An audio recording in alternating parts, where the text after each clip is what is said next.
Sharing and adults. Age 13, and over.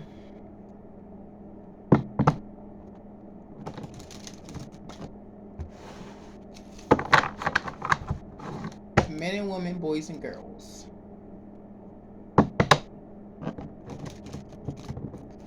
I came on to teach another strategy in the mathematical equation and how you can factor in the mathematical equation into a regular deck of aviator cards.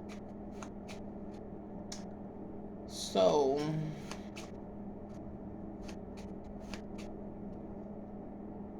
we just gonna pick 2 cards to start off with. We have the number 9 here. Numero 9. So we have the number 9. And then we have a jack here. So we already said that the jacks represent the number 11. Oh my God. Excuse me. That's a call for help.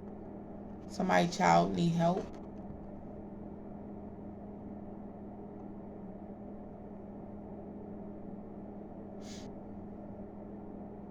Or I'm helping children out right now.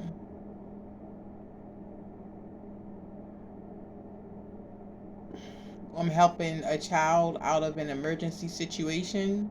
It could have something to do with homework. I'm getting. But we have the number 9. And we have the number 11. Now, you can factor in any mathematical, I believe they're subjects. You can also add objects to help you. I really don't need the objects though, but the children may. And then you also have your regular mathematical equations as far as multiplication, division, addition, subtraction. Don't forget that you also have fractional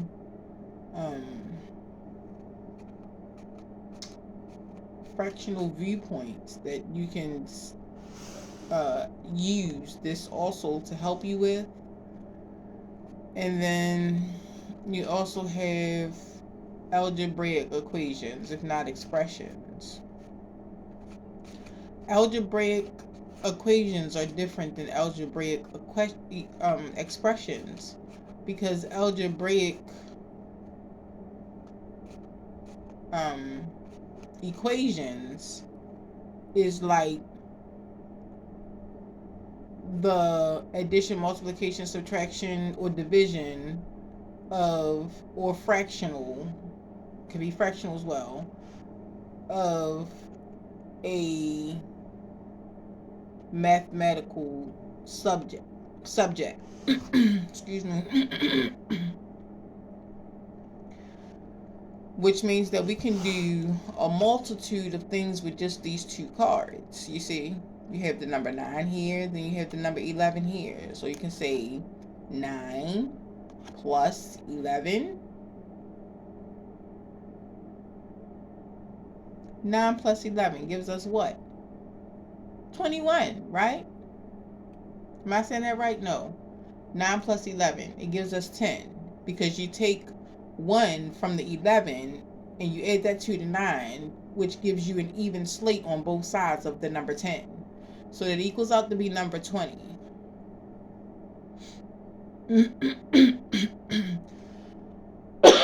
See, then you can also subtract 11, because you always take the highest number whenever you're subtracting. So whenever you're subtracting, you always look for the highest number first.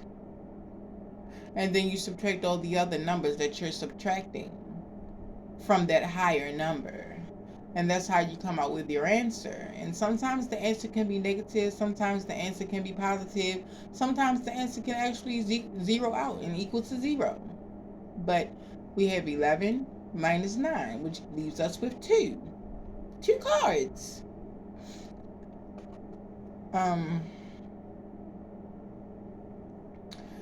Then you can also multiply these two. 11 times 9 gives us what? 99, right? And then you can also divide. But even though there are fractions, sometimes even whole numbers can lead to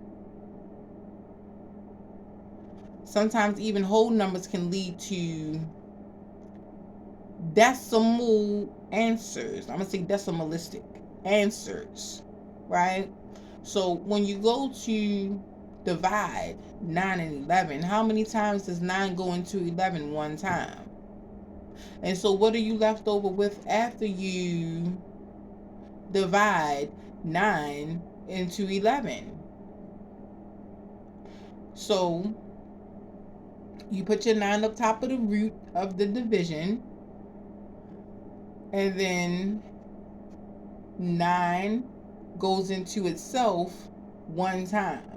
So you can subtract 1 from 11 because we already had 11 out here. We already had 11 out here. So 11 minus 1 gives us 10. And then that's when you bring down your 9. And 10 minus 9 that you just brought down will leave us with 1. But sometimes it can come